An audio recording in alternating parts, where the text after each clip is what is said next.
Olá, sejam muito bem-vindos. A gente está aqui de volta para continuar aquela nossa conversa a partir dos insights do professor Jacó, mergulhando de cabeça dessa vez na estratégia e na formação de preço. O nosso papo hoje é sobre como transformar o simples cálculo de custo, que a gente sabe que é o ponto de partida para muita gente no agronegócio, em uma estratégia de valor, que é muito mais poderosa. Essa é a nossa jornada de hoje, do custo ao valor. Pois é, pensar em precificação é quase como planejar uma safra, sabe?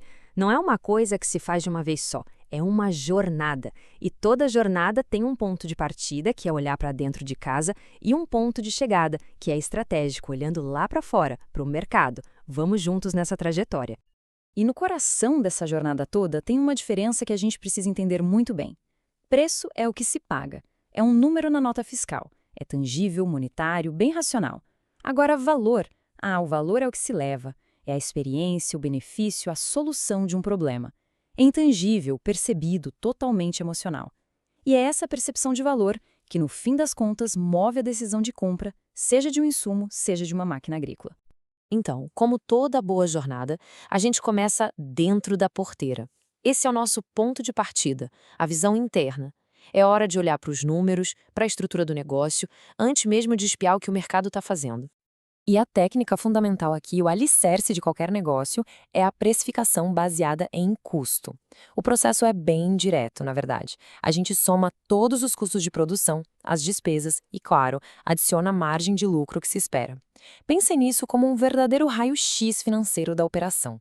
E olha só, aqui a gente descomplica de vez aquele famoso markup. Parece complicado, né? Mas na verdade dá para quebrar em 3 passinhos bem simples. Primeiro, a gente soma os percentuais: despesa fixa, despesa variável e a margem de lucro desejada. Com esse número em mãos, o segundo passo é aplicar naquela formulinha ali para achar o fator markup. E pronto. O terceiro e último passo é só multiplicar esse fator pelo custo de produção. Tá aí o preço de venda. Viu só? Sem mistério. Bom, essa é a base, o nosso ponto de partida.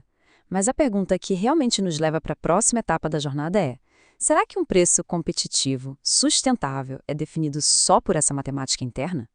Porque se a resposta fosse sim, a nossa jornada acabava aqui. Mas ela está só começando. E isso nos leva a uma questão ainda mais profunda. Quando um produtor rural vai comprar um defensivo, ele está comprando só aquele líquido dentro de um galão?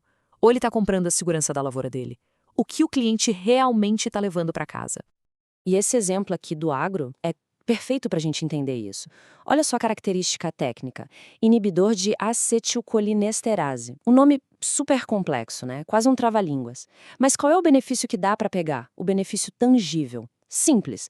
Controlou a praga e protegeu a lavoura. Ok, ótimo. Mas a mágica acontece aqui, ó, no benefício intangível. Tranquilidade, segurança e confiança. É por isso que se paga. Ninguém está comprando a fórmula química. O que se compra é a noite de sono tranquila, a paz de espírito de saber que a safra está segura. E essa ficha que cai sobre o valor intangível nos leva direto para o ponto de chegada da nossa jornada, a visão externa.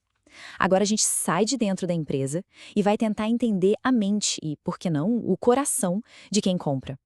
O objetivo aqui muda completamente. Não é mais sobre cobrir custos. O jogo agora é descobrir quanto o público-alvo está disposto a pagar para ter uma dor de cabeça resolvida ou um sonho realizado. O foco sai do produto e vai para a solução que ele entrega. Tá, mas como é que se descobre esse tal de valor percebido? Não é achismo não, viu? É ciência. Existem ferramentas para essa investigação. Pesquisas de elasticidade de preço, entrevistas a fundo com clientes, questionários bem estruturados. É um trabalho quase de detetive para mapear o que de fato importa para o cliente. Certo, com o ponto de partida e o de chegada bem definidos, bora sair da teoria e ir para a prática. Quais são as técnicas e, talvez mais importante ainda, os erros que a gente precisa evitar nesse processo todo? E esse slide é um guia prático perfeito. De um lado, os erros mais comuns, esquecer dos próprios custos, não olhar para o que a concorrência está fazendo, ou o pior de todos, não fazer ideia do valor que o próprio produto entrega.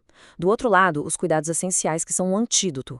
Conheça seus números na ponta do lápis, monitore o mercado e, acima de tudo, entenda profundamente os benefícios, principalmente os intangíveis que a sua solução oferece. E com isso, a gente vai chegando ao fim da nossa jornada pela formação de preços. É o momento de amarrar todos esses conceitos com uma reflexão final. Acho que o ponto principal de tudo isso está muito bem resumido nessa frase do Steve Jobs, que se aplica a qualquer setor, inclusive o nosso, o agro. A mensagem é muito poderosa. A obsessão não pode ser o lucro, tem que ser a criação de valor. O lucro não é o ponto de partida, ele é a consequência de entregar algo que realmente resolve um problema. Então, a pergunta que fica e que define toda a estratégia de uma empresa é essa. No fim do dia, o foco do negócio está no produto, no valor que ele cria e nos problemas que ele resolve, ou está só no lucro que ele gera? A resposta para essa pergunta pode definir o futuro de qualquer negócio.